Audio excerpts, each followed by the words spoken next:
Hello everyone. चलिए आज फिर मुझे कुछ मौका मिला है कि मैं वीडियो लेक्चर को कंटिन्यू करूं।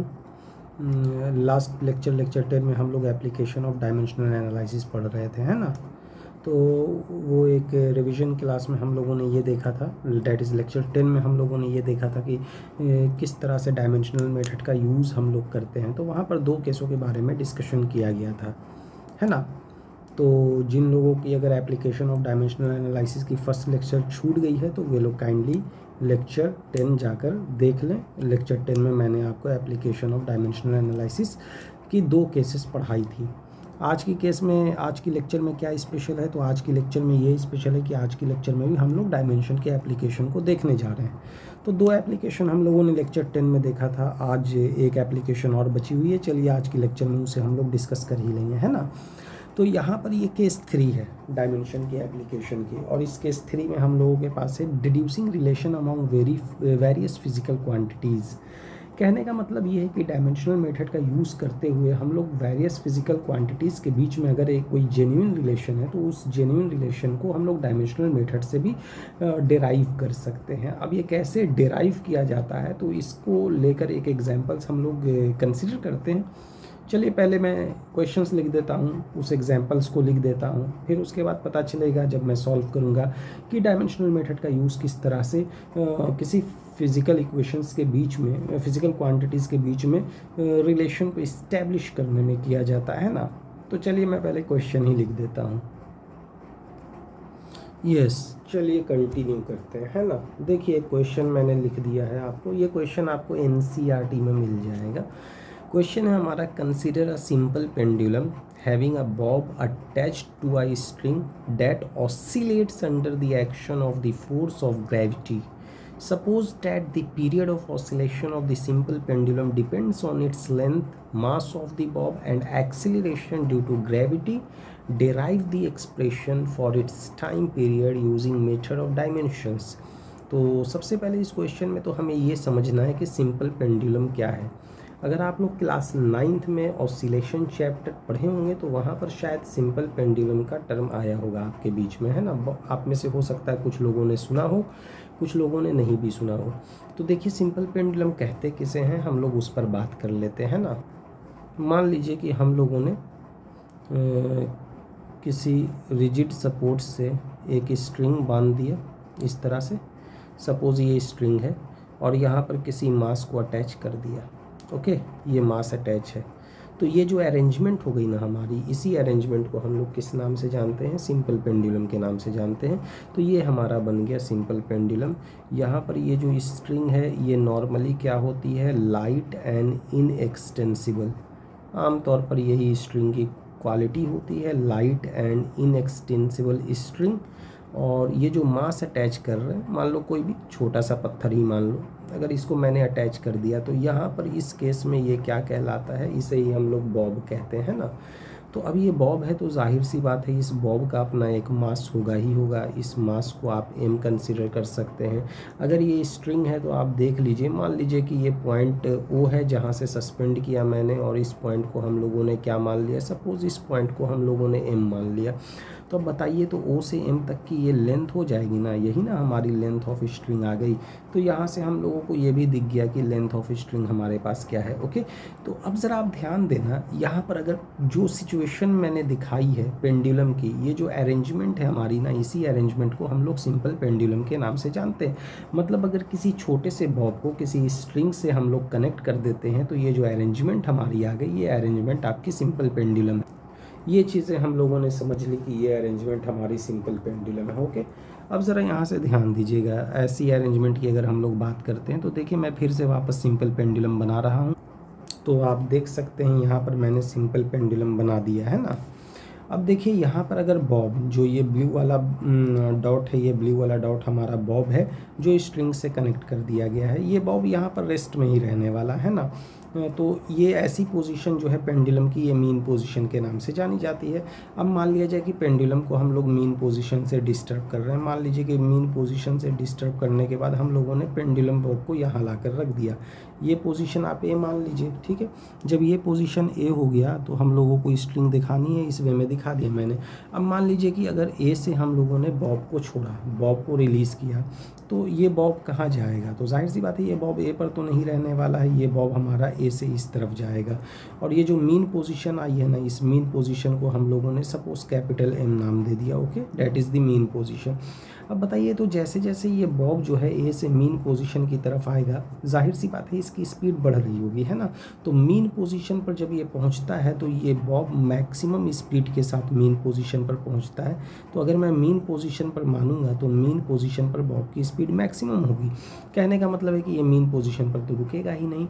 तो जब ये मीन पोजीशन पर नहीं रुकेगा तो बॉब किसी दूसरे लोकेशन पर, क्योंकि मीन पोजीशन को जैसे ही क्रॉस करके ये इस डायरेक्शन में जाएगा, तो इस डायरेक्शन में जैसे ही जाएगा तो मतलब इसकी स्पीड धीरे धीरे कम होने लगी, और ये एक पर्टिकुलर लोकेशन पर, जिसे मैंने यहाँ पर बी से दिखा दिया है, ये इस लोकेशन बी पर मोमेंटरीली रेस्ट में आता है ना। तो यहाँ पर ये बॉब रेस्ट में आता है, लेकिन इस सिचुएशन को हम लोग कहते हैं मोमेंटरीली इसका रेस्ट में। मोमेंटरली कहने का मतलब ये हो गया कि ये फिर बी पर हमेशा के लिए थोड़ी रुकता है, ये फिर बी से वापस कहाँ आता है, वापस अब ये मीन पोजीशन की तरफ आने लगता है। तो अब ज़रा बताइए, तो जब ये बी से मीन पोजीशन की तरफ आएगा तो धीरे धीरे जब ये मीन पोजीशन की तरफ आ रहा है तो इसकी स्पीड फिर बढ़ रही है। मीन पोजीशन पर इसकी जो स्पीड हो जाएगी, ये स्पीड कैसी रहने वाली है, ये स्पीड इसकी मैक्सिमम स्पीड रहने वाली है, मीन पोजीशन पर रुकेगा ही नहीं। फिर ये धीरे धीरे वापस ए की तरफ आ रहा है और ए पर ये मोमेंटरीली रेस्ट में हो जाता है। तो इस तरह से अगर आप ओवरऑल मोशन की बात कीजिएगा तो इस बॉब की जो मोशन होगी तो वो ए से बी की तरफ होगी और बी से वापस ए की तरफ होगी। मतलब बॉल ए और बी के बीच में कंटिन्यूअसली मूव करता रहेगा। इसी तरह के मोशन को हम लोग किस नाम से जानते हैं फिज़िक्स में? ये मोशन ऑसिलेटरी मोशन कहलाती है, जिसे टू एंड फ्रो मोशन का भी नाम आपने सुना होगा। तो ये हमारी कौन सी मोशन हो गई? टू एंड फ्रो मोशन हो गई, डैट इज़ ये ऑसिलेटरी मोशन है हमारी, ओके। तो अगर सिंपल पेंडुलम की बॉब, अगर मैं बॉब की बात करता हूँ तो ये बॉब सपोज ए से बी तक जाती है और फिर ये बी से वापस ए तक आती है, तो हम लोग ये कहते हैं कि इसने एक साइकिल कंप्लीट की है या इसने एक ऑसिलेशन कंप्लीट की है ना। तो हम लोग वन साइकिल या वन ऑसिलेशन लिख सकते हैं। तो पता ये चला कि वन साइकिल या वन ऑसिलेशन कंप्लीट करने में इसको कुछ टाइम लगेगा ना, तो इसी टाइम को हम लोग टाइम पीरियड के नाम से जानते हैं। तो यहाँ पर आपको जो एक्सप्रेशन देना है, आप क्वेश्चन पढ़िए, वो एक्सप्रेशन हम लोगों को टाइम पीरियड के लिए ही देना है ना। तो ये टाइम पीरियड है क्या? एक साइकिल या एक ऑसिलेशन कंप्लीट करने में बॉब को जो टाइम लग रही है वो टाइम आपकी टाइम पीरियड है। तो चलिए डेफिनेशन हम लोग लिख लेते हैं। चलिए डेफिनेशन मैंने लिख दिया है। Time taken by the bob of a simple pendulum to complete one cycle is called time period. एक साइकिल कंप्लीट करने में जो टाइम लग रही है उस टाइम को ही हम लोग किस नाम से जानते हैं? टाइम पीरियड के नाम से जानते हैं ना। अगर किसी सिंपल पेंडुलम के बॉब के लिए टाइम पीरियड देना है ना, तो टाइम पीरियड का फॉर्मूला कुछ ये होता है। अगर मैं टाइम पीरियड का फॉर्मूला लिखूंगा तो ये फॉर्मूला होता है T is equal to 2π√L/G, है ना।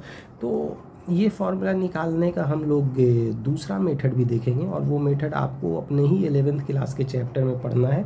तो वो चैप्टर आप जो पढ़ोगे ना, वो चैप्टर रहेगा हमारा सिंपल हार्मोनिक मोशन। मैं चैप्टर का नाम लिख देता हूँ, सिंपल हार्मोनिक मोशन। तो सिंपल हार्मोनिक मोशन में आप जो है ना जनरल मेथड देखिएगा सिंपल पेंडुलम के टाइम पीरियड की एक्सप्रेशन को डिराइव करने का।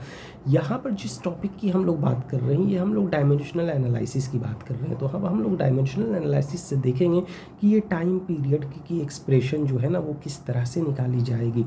ज़रा आप देखिए क्वेश्चन में आप देखिए तो क्या दिया गया है। यहाँ से लिखा हुआ है ना कि suppose that the period of oscillation. तो ये पीरियड ऑफ ऑसिलेशन क्या है? ये टाइम पीरियड ऑफ ऑसिलेशन की ही बात की जा रही है। तो किसी सिंपल पेंडुलम की टाइम पीरियड जो है ना वो स्ट्रिंग के लेंथ पर डिपेंड करती है, बॉब के मास पर डिपेंड करती है, और एक्सेलरेशन ड्यू टू ग्रेविटी पर डिपेंड करती है। तो चलिए अब हम लोग डेरिवेशन करते हैं by making use of dimensional analysis, है ना। देखिए टाइम पीरियड की डेरिवेशन हम लोगों को करनी है डायमेंशनल अप्रोच से, है ना। तो ज़रा क्वेश्चन पढ़िएगा। क्वेश्चन में क्या दिया गया है? टाइम पीरियड किन किन पॉइंट पर डिपेंड करता है? तो टाइम पीरियड डिपेंड करता है, आप यहाँ से देख सकते हैं, लेंथ ऑफ स्ट्रिंग पर, मास ऑफ बॉब पर, और एक्सेलरेशन ड्यू टू ग्रेविटी पर, है ना। तो जिन जिन पॉइंट पर टाइम पीरियड डिपेंड कर रहा है, चलो उनको एक जगह इकट्ठा कर दे पहले। देखिए यही 3 पॉइंट है जिन पर टाइम पीरियड हम लोगों का डिपेंड करता है ना। तो जिन जिन फैक्टर्स पर टाइम पीरियड डिपेंड कर रहा है, आप एक काम कीजिए, टाइम पीरियड को डायरेक्टली आप प्रोपोर्शनल लिखिए, L to the power A, M to the power B and G to the power C। ये हम लोगों ने लिख दिया। ये डायमेंशनल का रूल है, इसको आप याद रखिएगा। जब कभी भी हम लोग डायमेंशनल मेथड का अप्रोच करेंगे ना, तो अप्रोच जब भी करेंगे, क्योंकि टाइम पीरियड डिपेंड कर रही है, हमें ये नहीं मालूम है कि लेंथ के किस वे में डिपेंड कर रही है ना, इसीलिए हम लोग लेंथ पर, मास पर और एक्सीलरेशन ड्यू टू ग्रेविटी पर, तीनों पर सर्टेन पावर रेस कर देंगे और बाद में पावर की वैल्यू को हम लोगों को पता करना है कि ये पावर की वैल्यू क्या रहेगी। ठीक है, तो चलिए यहाँ से अगर मैं बात करूँगा, अगर टाइम पीरियड को लिखना होगा तो आपने 9th क्लास में सीखा होगा, साइन ऑफ प्रोपोर्शनैलिटी हटाते हैं तो एक कांस्टेंट आता है, k into L to the power A, M to the power B, ji to the power C, that's equation 1। ये हमारा इक्वेशन फर्स्ट हो गया। और अगर k की बात की जाएगी ना, तो ये k हमारा एक कांस्टेंट है और ये कांस्टेंट डायमेंशन लेस कांस्टेंट हो। देखिए ये k हमारा डायमेंशन लेस कांस्टेंट है, इसकी कोई भी डायमेंशन नहीं होने वाली है। ओके, अब टाइम पीरियड की डायमेंशन इक्वेशन 1 से लिखते हैं। ओके, दूसरा स्टेप क्या होता है कि जो भी आपका फैक्टर्स आया है जिस पर टाइम पीरियड डिपेंड किया है, तो उन फैक्टर्स का डायमेंशनल फार्मूला लिखिए। और आप जानते हैं कि मेन डायमेंशनल फार्मूला हमारा या तो मास में आएगा, लेंथ में आएगा और टाइम में आएगा। तो चलिए एक काम करते हैं, हम लोग इक्वेशन 1 से आते हैं।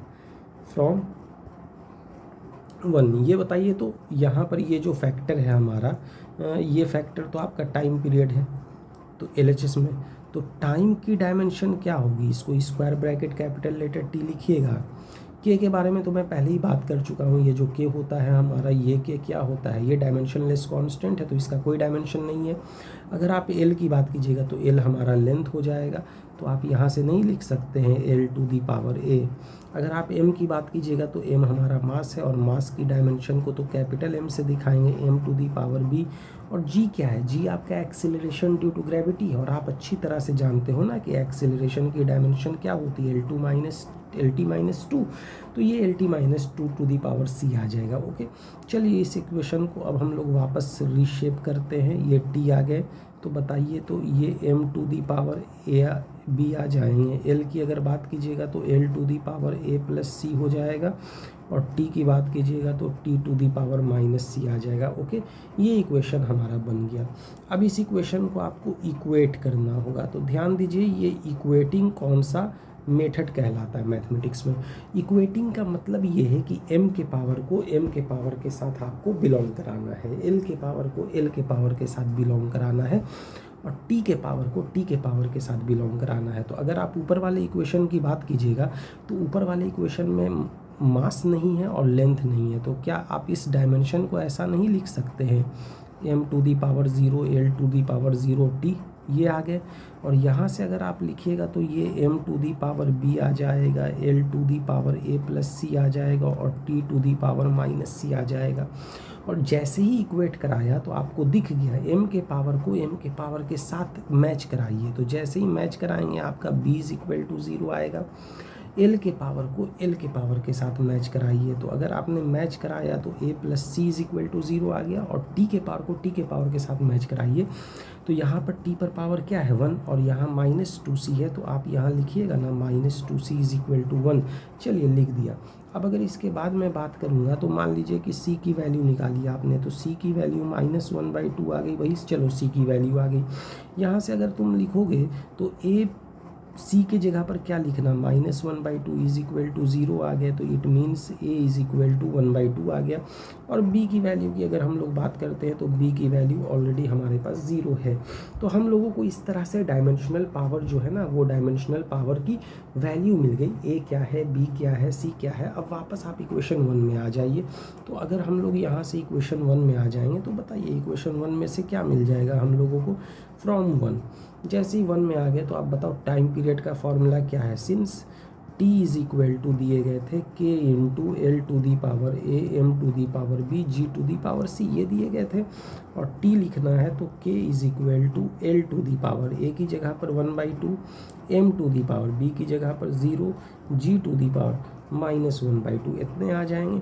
अब अगर t को लिखना है m⁻0 की वैल्यू 1 आ जाएगी, तो जब आप t के लिए लिखिएगा तो t इज इक्वल टू क्या लिखिएगा, l⁻1/2, और ये g⁻1/2 आ जाएगा ना। और t इज इक्वल टू अगर आप लिखोगे तो क्या इसको एक ही पावर के टर्म में नहीं लिख सकते हैं, l/g⁻1/2। चलिए बहुत बढ़िया लिख दिया हम लोगों ने। और यहाँ से टाइम पीरियड के लिए एक्सप्रेशन क्या आ जाएगा, k इंटू बता दीजिए, ये √l/g आ गए। तो यहाँ से आप देख सकते हैं कि हम लोगों ने डायमेंशनल मेथड का यूज़ किया और डायमेंशनल मेथड का यूज़ करते हुए टाइम पीरियड की एक्सप्रेशन डेराइव कर ली, t is equal to k into l/g। अब ज़रा देखिए सिंपल हार्मोनिक मोशन में इसी टाइम पीरियड का फॉर्मूला क्या मिला था, आप यहाँ देखिए तो इस वाले फॉर्मूले को t is equal to 2π√l/g है।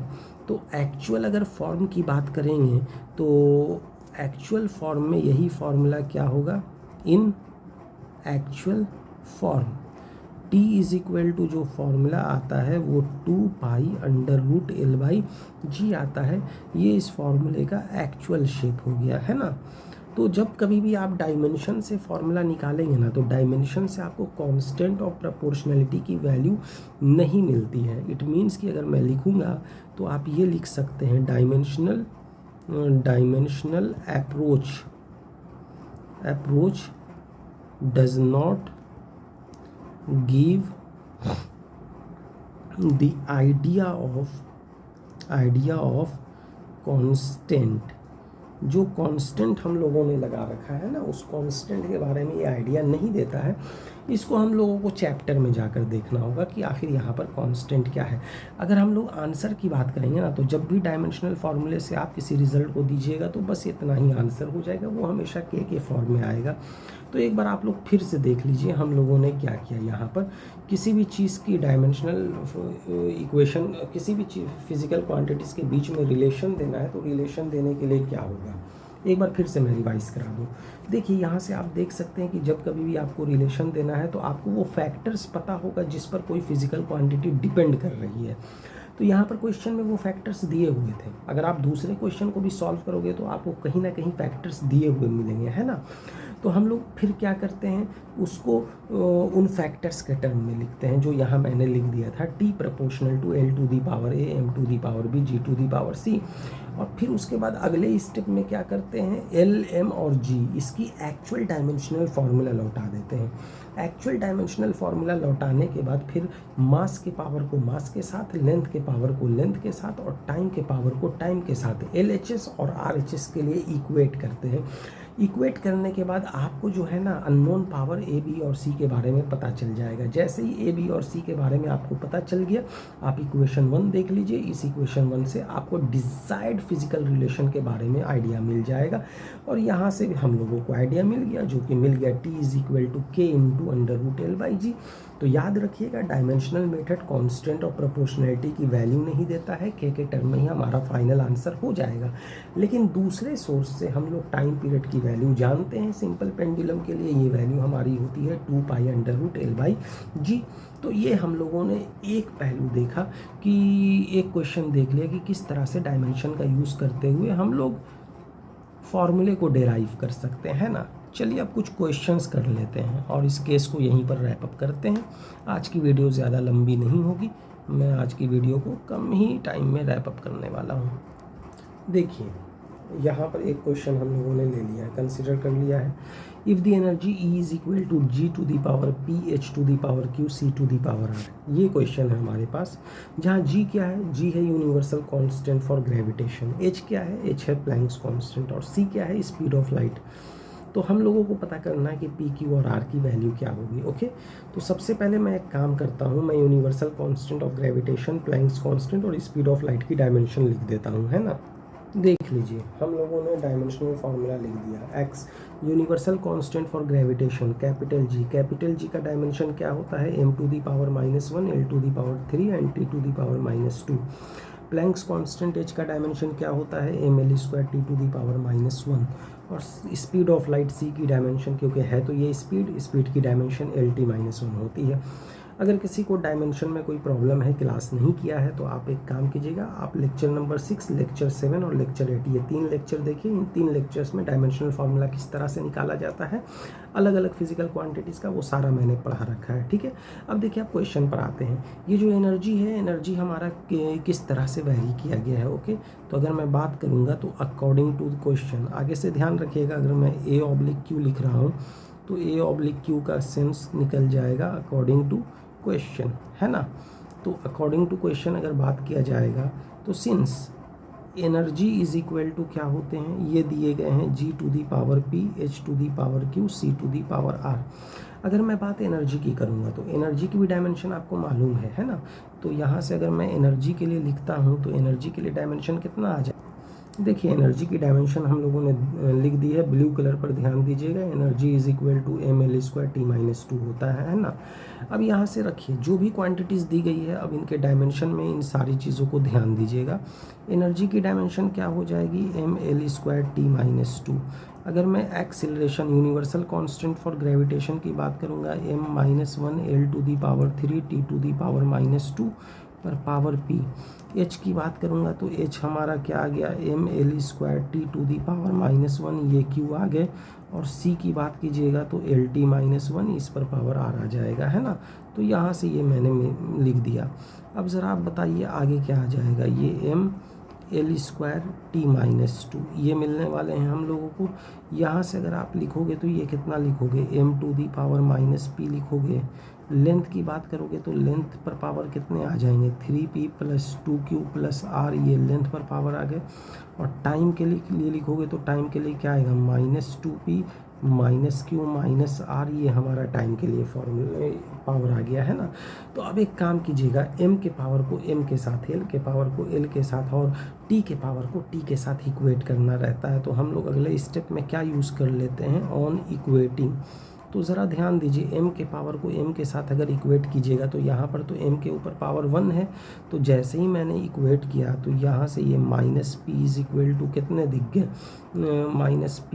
एक सेकंड थोड़ा सा मिस्टेक हो गया हमारे से, तो मैं उस मिस्टेक को सुधार लेता हूँ, है ना, उसके बाद बात करता हूँ। ध्यान दीजिएगा, देखिए मिस्टेक यहाँ पर हुआ है कि मैंने सिर्फ m का जो है ना वो एक ही पावर लिया था, जबकि यहाँ पर m पर पावर -p आएगा। पहले वाले टर्म से आप देख सकते हैं यहाँ पर m पर पावर -p है और फिर यहाँ से m पर पावर आपको q दिखाई दे रहा है ना। तो जब मैं m का पावर लिखूँगा तो m का पावर कितना आ जाएगा, -p + q आ जाएगा।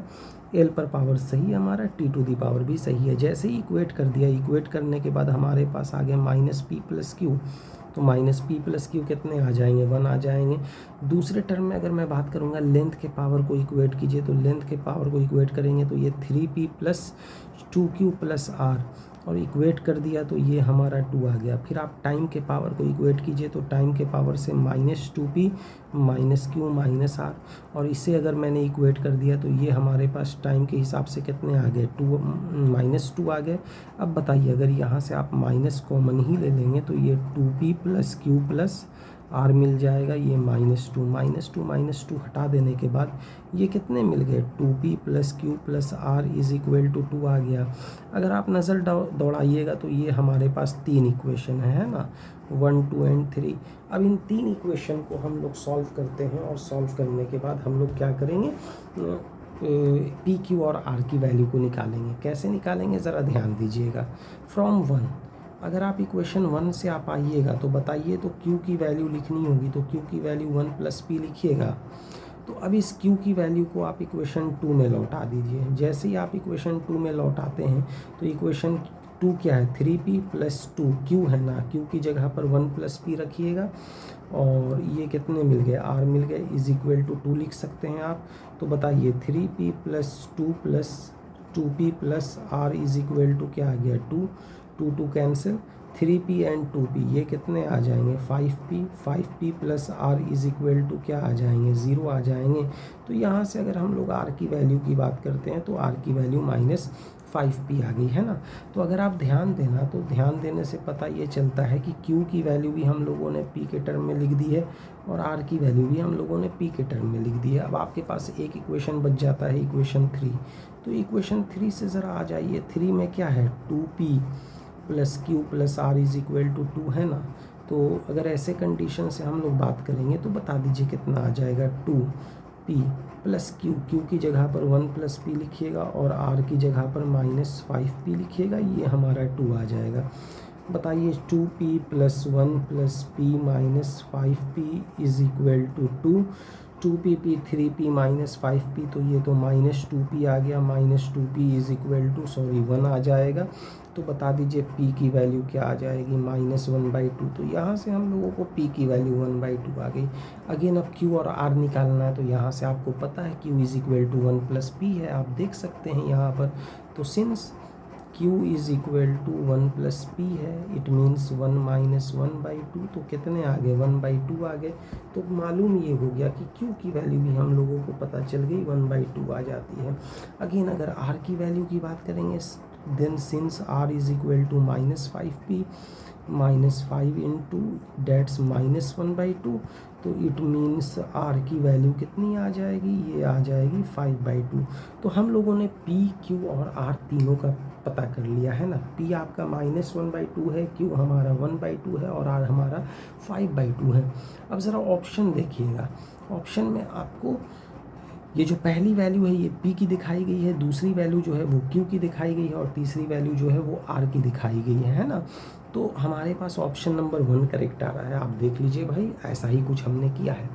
अब मान लीजिए कि अगर इसको ये क्वेश्चन कह देता कि अगर आपको एनर्जी को जो है ना वो जी, एच और सी में दिखाना है, तो हम लोग कैसे दिखाते हैं।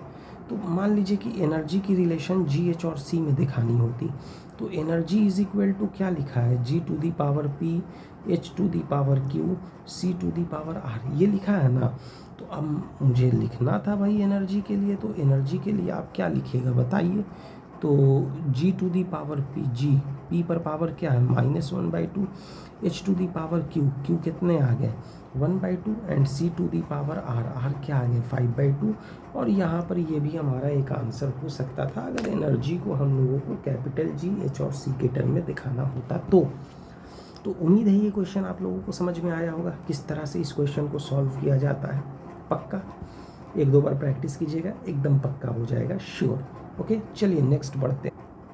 चलिए, बहुत अच्छा सीख रहे हैं हम लोग, है ना। केस 3 डायमेंशनल एनालिसिस की एप्लीकेशन की एक क्वेश्चन और हमारे सामने आ गया है। ये क्वेश्चन है, if pressure P, area A and length L are taken to be fundamental quantities in a system of units, then energy has dimensional formula. देखिए अब क्या है, प्रेशर को, एरिया को और लेंथ को फंडामेंटल क्वांटिटीज़ मान लिया गया। जब इसे फंडामेंटल क्वांटिटीज़ मान लिया गया तो हम लोग को बताना ये है कि एनर्जी का डायमेंशनल फार्मूला क्या होगा। चलिए इसे सॉल्व कर लेते हैं, है ना।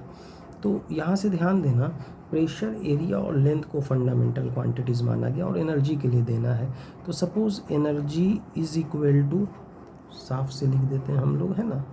Suppose energy is equal to pressure to the power a, area to the power b and length to the power c. अब एक काम कीजिए, इस डायमेंशन को आप fundamental unit of mass, length and time में निकालिए, है ना। तो एनर्जी की डायमेंशन एम, एल और टी में क्या होती है, ml² t-2। अगर मैं प्रेशर के डायमेंशन की बात करूँगा तो pressure is equal to ml to the power -1 t to the power 2 to the power a आ गए। एरिया की बात कीजिएगा तो l² to the power b, और फिर लेंथ की बात करेंगे तो ये तो लेंथ ही है, l to the power c, इतने आ जाएंगे, है ना। अब ज़रा ध्यान दीजिए, अब आगे क्या कीजिएगा, ml² t to the power -2, इतने लिख दिए मैंने। और यहाँ से m की बात कीजिएगा तो m to the power a आ जाएगा, l की बात कीजिएगा तो l to the power -a plus 2b plus c आ जाएगा, और t की बात कीजिएगा तो t to the power -2a, इतने मिल जाएंगे। अब क्या काम करना है नेक्स्ट स्टेप में हमारा इक्वेटिंग का काम है ना। जैसे इक्वेटिंग कीजिएगा m की पावर m के पावर के इक्वल, तो a की वैल्यू कितनी आ जाएगी 1, क्योंकि यहाँ पर m की पावर a है और यहाँ पर m पर पावर क्या आ जाएगा 1, तो a की वैल्यू 1 आ गई, है ना। लेंथ के पावर को अगर आप इक्वेट कीजिएगा तो RHS में लेंथ की पावर क्या है -a plus 2b plus c, और LHS में लेंथ की पावर क्या है 2, और टाइम के पावर को अगर हम लोग इक्वेट करेंगे तो -2a इज इक्वल टू क्या मिल जाएगा, -2, माइनस माइनस कैंसिल, तो a की वैल्यू 1। तो क्या फ़र्क पड़ता है, यहाँ हमारा a की वैल्यू 1 आया है, यहाँ भी a इज इक्वल टू 1 आया। अब बताइए तो क्या a is equal to 1 sufficient है b और c की वैल्यू निकालने के लिए? नहीं, यहाँ पर हम लोगों के पास अननोन पावर अभी है, b नहीं मालूम है, c नहीं मालूम है, लेकिन केवल एक वैल्यू ही आई है, a की वैल्यू पता है, तो b और c तो हम लोग पता ही नहीं कर सकते हैं। तो पता ये चला यहाँ पर कि we can not determine value of b and c from given condition. हमें b और c की वैल्यू मिलेगी ही नहीं। अब बताइए b और c की वैल्यू मिलेगी ही नहीं तो क्या एनर्जी को आप प्रेशर, एरिया और लेंथ के टर्म में लिख सकते हैं? तो हम लोग नहीं लिख सकते हैं। ऑप्शन नंबर 4 हमारा करेक्ट हो जाएगा, can not take pressure, area and length as fundamental quantities. देखिए कितना आसान है। हम लोग अगर जिस 3 क्वेश्चन की बात करते हैं वो 3 क्वेश्चन एक दूसरे से कितना मैच कर रहा है ना, तो इस तरह से हम लोग आसानी से लिख सकते हैं। चलिए आज की क्लास को रैप अप करेंगे। एक लास्ट क्वेश्चन मैं ले लेता हूं और इस लास्ट क्वेश्चन के बाद ऑलमोस्ट हमारी क्लास रैप अप हो जाएगी। चलिए एक क्वेश्चन और किया जाए। चलिए यहाँ से देखिएगा, यहाँ से जो क्वेश्चन दिए गए हैं वो क्वेश्चन क्या है, कहता है कि कोई हेवनली बॉडी है ना। हेवनली बॉडी हमारी क्या हो गई, बहुत ही मैसिव बॉडी, जैसे हमारी अर्थ है, मून है, स्टार्स हैं, ये सारी बॉडी आपकी हेवनली बॉडी कहलाती है। तो कहता है कि एक हेवनली बॉडी ऑसिलेट कर रहा है, वो अपने ही ग्रेविटेशनल प्रेशर की वजह कर ऑसिलेट कर रहा है, ठीक है। तो कोई भी चीज़ें ऑसिलेट करेंगी ना तो वहाँ पर फ्रीक्वेंसी या टाइम पीरियड अपना एक रोल प्ले करता है, ओके। जैसे यहाँ पर आप क्वेश्चन देखिएगा, लिखा हुआ है ना, द फ्रीक्वेंसी ऑफ ऑसिलेशन, ये साफ लिख दिया है। तो ये फ्रीक्वेंसी ऑफ ऑसिलेशन होता क्या है, ज़रा मैं इस पर बात कर लूँगा। तो यहाँ से ध्यान दीजिएगा, फ्रीक्वेंसी ऑफ ऑसिलेशन कुछ नहीं, आप सभी लोग जानते हैं, फ्रीक्वेंसी को हम लोग इस साइन से दिखाते हैं और ये साइन हमारा न्यू पढ़ा जाता है, ग्रीक अल्फ़ाबेट है, और ये टाइम पीरियड का रेसिप्रोकल होता है ना। तो अगर आप फ्रीक्वेंसी की बात कीजिएगा तो ये टाइम पीरियड का रेसिप्रोकल है। तो न्यू हमारे पास कितने आ जाएंगे, तो न्यू इज इक्वल टू आप लिखिएगा 1 टाइम पीरियड, यही हमारा फ्रीक्वेंसी हो गया। अगर इसी की SI यूनिट की बात करते हैं तो इसकी यूनिट क्या होती है, सेकंड पर पावर -1। इसी यूनिट को आप क्या कहते हो, हर्ट्स कहते हो। हर्ट्स को HZ से दिखाते हैं। इसकी एक और यूनिट है, इस यूनिट को हम लोग क्या कहते हैं, इस यूनिट को कहते हैं साइकिल पर सेकंड, और साइकिल पर सेकंड को CPS के नाम से दिखाते हैं। बात किया जाए डायमेंशन का कि फ्रीक्वेंसी की डायमेंशन क्या होगी, बताइए। ये टाइम का रेसिप्रोकल है तो T पर पावर -1 इसकी डायमेंशन हम लोग पढ़ चुके हैं। अब आते हैं वापस क्वेश्चन पर, ये जो फ्रीक्वेंसी ऑफ ऑसिलेशन है ये किसका फंक्शन है, तो ये रेडियस का फंक्शन है, ये डेंसिटी का फंक्शन है, और ये यूनिवर्सल ग्रेविटेशनल कांस्टेंट का फंक्शन है। तो एक काम कीजिए, जो क्वेश्चन में दिए गए हैं कि ये जो फ्रीक्वेंसी है भाई ये किस पर डिपेंड करता है, तो ये डिपेंड करता है हमारा किस पर, तो ये डिपेंड कर रहा है हमारा रेडियस पर, मीन डेंसिटी पर और जी पर। तो ये रेडियस पर है, मीन डेंसिटी पर है और जी पर है। मान लीजिए ये radius to the power a हो गए, mean density to the power b हो गया, और universal constant for gravitation to the power c हो गया। तो अगर मैं इसे लिखूंगा न्यू, तो nu is equal to k into R to the power a, rho to the power B, ji to the power c, इतना आ जाएगा ना। चलिए न्यू आ गया फ्रीक्वेंसी, और के बारे में आपको आइडिया है ही, के तो होता है हमारा डायमेंशनलेस कांस्टेंट, तो इसको हम लोग इक्वेशन 1 मान लेते हैं, ठीक है। चलिए अब मैं डायमेंशन लिखता हूँ, सारा डायमेंशन के नज़रिए से बात करेंगे। बताइए तो न्यू हमारा क्या है, फ्रीक्वेंसी, और फ्रीक्वेंसी की डायमेंशन क्या है, T टू दी पावर -1। तो अगर मैं डायमेंशन के नज़रिए से बात करूंगा तो ये T टू दी पावर -1 आ गए। के डायमेंशनलेस कांस्टेंट है, हटा दीजिए। R क्या है, रेडियस क्या होता है, एक तरह की लेंथ है ना, तो ये लेंथ टू दी पावर ए आ जाएगा। रो हमारे हो गए डेंसिटी, है ना। अगर आप डेंसिटी की बात करोगे तो डेंसिटी इज इक्वल टू क्या होता है, मास बाई वॉल्यूम। तो मास की डायमेंशन m, वॉल्यूम की डायमेंशन 3, तो ये कितने आ जाएंगे, ml-3 आ जाएंगे, है ना। तो डेंसिटी के लिए अगर आपको लिखना होगा तो ये ml-3 इस पर पावर क्या आ गया, b, और आपको यूनिवर्सल कांस्टेंट ऑफ ग्रेविटेशन इससे पहले वाले भी क्वेश्चन में मैंने लिख कर दे दिया है, ये m to the power -1 l to the power 3 t to the power -2 इतना होता है ना, ये हमारा यूनिवर्सल कांस्टेंट फॉर ग्रेविटेशन आ जाएगा। ओके, तो अब ज़रा ध्यान दीजिएगा आगे हम लोग क्या लिख सकते हैं। ज़रा यहाँ से आइएगा, m के पावर को एक जगह इकट्ठा करते हैं। अगर मैं यहाँ से बात करूँगा तो यहाँ m पर पावर 0, l पर power 0, t to the power -1 है। अगर आप यहाँ से आइएगा तो ये m to the power b आ जाएगा। आप यहाँ देख लीजिए m पर पावर b नज़र आ रहा है ना।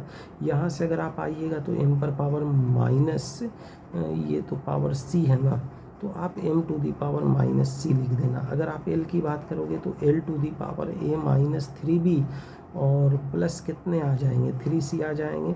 फिर अगर आप t की पावर की बात कीजिएगा तो t हमारा t to the power -2c आ जाएगा। आप देख सकते हैं m के पावर को सॉल्व करिए तो m के पावर को सॉल्व करने पर b-c आ गया।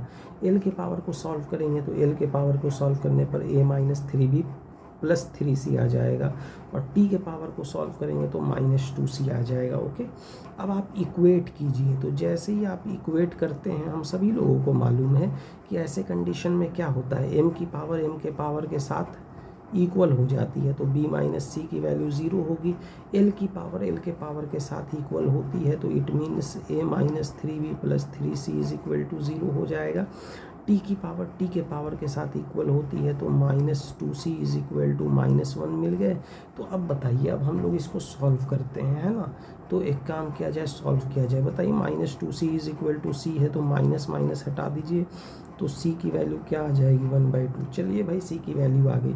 अब यहाँ से अगर आप b निकाल लीजिएगा तो b minus 1/2 is equal to 0, तो b की वैल्यू कितनी आ जाएगी 1/2। b भी पता चल चुका, हमें c मालूम है, b मालूम है। अब बताइए, तो यहाँ से a-3b प्लस 3c ये 0 है, तो a ही तो निकालना है। a-3 b की जगह पर क्या लिखिएगा 1/2 प्लस 3 c की जगह पर क्या लिखिएगा 1/2, और ये हमारे 0 हो गए। तो अगर यहाँ से मैं सॉल्व करूँगा तो ये a-3/2 plus 3/2 is equal to 0 इतने मिल जाएंगे। अब आप एक काम ये कर सकते हो कि अगर मुझे कैंसिलेशन करना है तो ये 3/2 और ये 3/2 कैंसिल हो गए।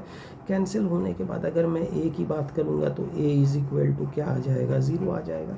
आपके जो भी अननोन पावर है ना, a, b और c, इन तीनों अननोन पावर के वैल्यू हम लोगों ने यहाँ पर निकाल डाले।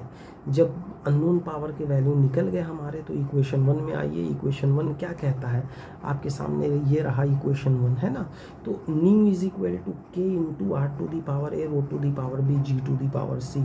तो ज़रा आप इक्वेशन 1 से बात कीजिएगा, तो from 1 since nu is equal to k into R to the power a rho to the power b rho to the power b और g to the power c है। तो अब बताइए, nu is equal to k, ये r to the power 0 आ जाएगा, rho to the power 1/2 आ जाएगा, g टू दी पावर 1/2 आ जाएगा। अगर इसको लिखिएगा तो nu is equal to k into rho into G to the power कितने आ जाएंगे 1/2 इतने आ जाएंगे। तो जब मेरे को इसको लिखना होगा तो बताइए, nu is equal to k into √g into rho इतना लिखा जा सकता है, और यही हमारा आंसर होगा। देखिए तो कौन से ऑप्शन में है ये, तो ये हमारा पहले ऑप्शन में दिख रहा होगा। तो हमारे पास ये रहा फर्स्ट ऑप्शन। तो इस तरह से हम लोग डायमेंशन के से रिलेटेड क्वेश्चंस देख लेते हैं। ये सारे क्वेश्चंस हमारे जो हुए ना, वो केस 3 से रिलेटेड क्वेश्चन होगा।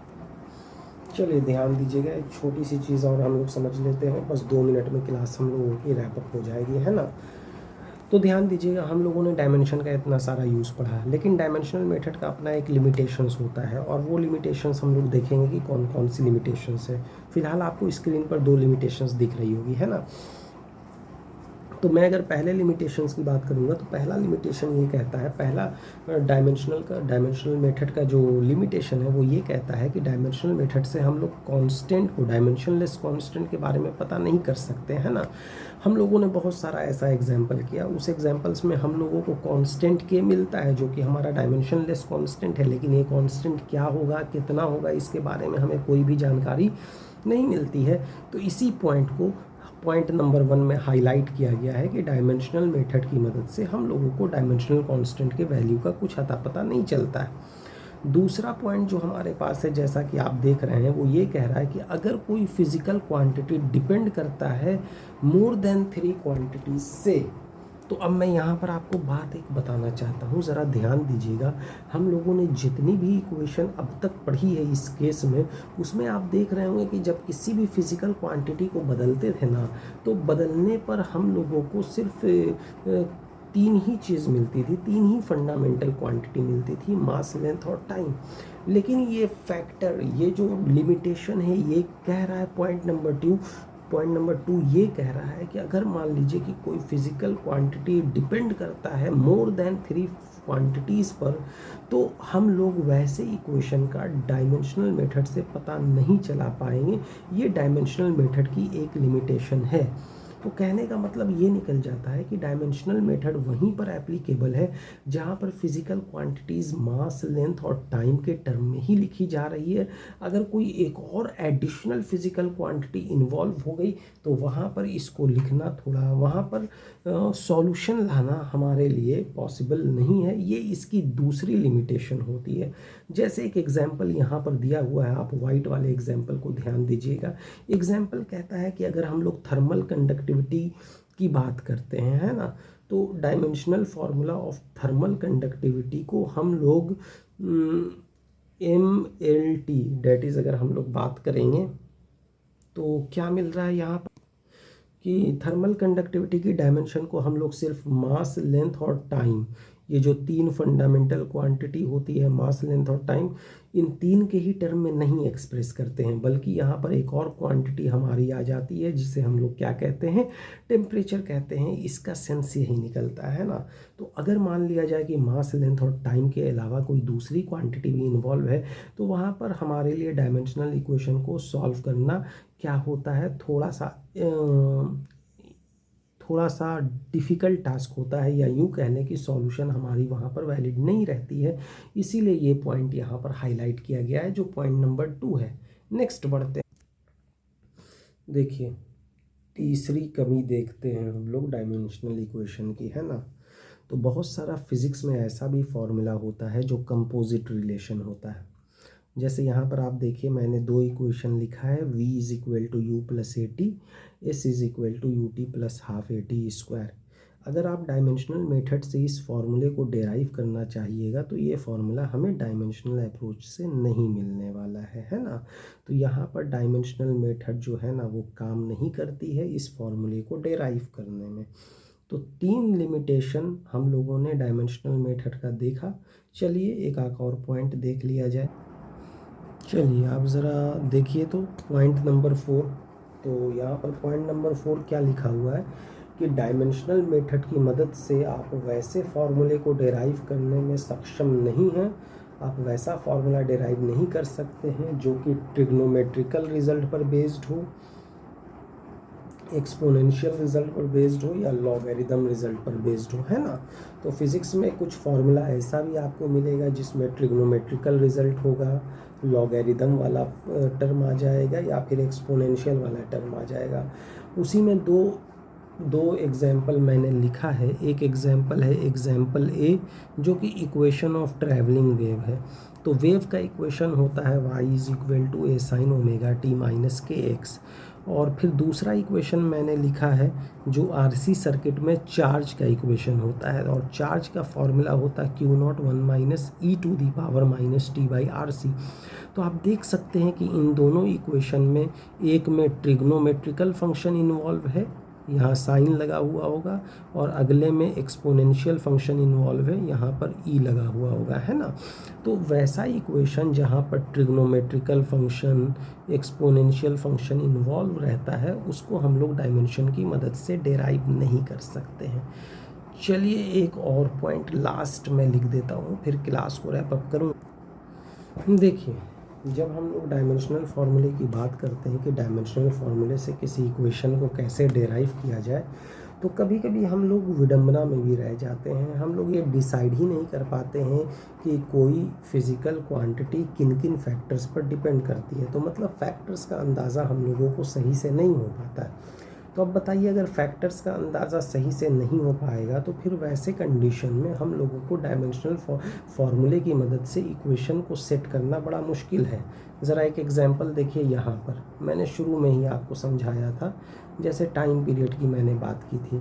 तो आप यहाँ देखिए, तो टाइम पीरियड के लिए जो फैक्टर्स था यहाँ पर, ये फैक्टर्स हम लोगों को क्लियरली मेंशन है ना, कि टाइम पीरियड लेंथ पर डिपेंड कर रहा है, टाइम पीरियड मास पर डिपेंड कर रहा है, और time period acceleration due to gravity पर डिपेंड कर रहा है ना। अगर मान लीजिए कि ये जो फैक्टर्स मैंने लिखा, यही फैक्टर्स सही से डिसाइडेड नहीं है, हम लोगों को पता ही नहीं चल पा रहा है, तो ऐसे कंडीशन में हम लोगों से क्या इक्वेशन पता चल पाएगा, हम लोग फाइनल इक्वेशन तक नहीं ना पहुंच पाएंगे। तो ये एक पॉइंट यहाँ पर बन जाता है हमारा, है ना। तो हम लोग ये समझ रहे हैं कि डायमेंशनल मेथड हमारे लिए काफ़ी हेल्प करता है, हम लोगों को हेल्प करता है। कोई फिज़िकल क्वांटिटी जो है वो सही है कि नहीं, उसकी करेक्टनेस को चेक करने में डायमेंशनल मेथड का यूज़ करते हैं हम लोग। ये मैंने आपको लेक्चर 10 में पढ़ाया है। फिर डायमेंशनल मेथड का यूज़ हम लोग करते थे कि एक यूनिट की कन्वर्जन दूसरे यूनिट में किस तरह से करते हैं, है ना, ये भी मैंने लेक्चर 10 में पढ़ाया। और फिर हम लोगों ने अभी जो डायमेंशनल मेथड देखा, तो डायमेंशनल मेथड के यूज़ से हम लोगों ने फिज़िक्स के फॉर्मूले को शो किया कि फ़िज़िक्स का कोई फार्मूला है तो उसे डायमेंशन की मदद से कैसे डिराइव किया जाता है। लेकिन डायमेंशन मेथड का अपना एक लिमिटेशन है, एक दायरे के अंदर ही डायमेंशनल मेथड हमारा जो है वो काम करता है।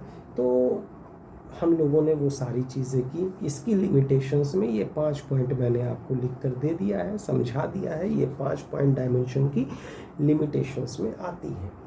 तो मुझे उम्मीद है जिन लोगों की डायमेंशन बिल्कुल ही छूटी हुई थी, अगर वो लेक्चर 6, लेक्चर 7, लेक्चर 8, लेक्चर 10 और लेक्चर 11, ये 5 लेक्चर हमारा देख लेते हैं तो उनकी डायमेंशनल एकदम पूरी तरह से क्लियर हो जाएगी। डायमेंशन में उन्हें दिक्कत शायद ही हो, है ना। तो आप लोग मेहनत कीजिए, मेहनत से पढ़िए और जी जान लगा कर पढ़िए। एक टारगेट लीजिए, मुझे जैसे जैसे वक्त मिलेगा मैं वीडियो लेक्चर आपके लिए बनाता रहूँगा। तो मिलता हूँ किसी और वीडियो लेक्चर में। आज का काम यहीं पर हम लोग ख़त्म करते हैं। ओके, चलिए, good bye and wish you all the best. Thank you.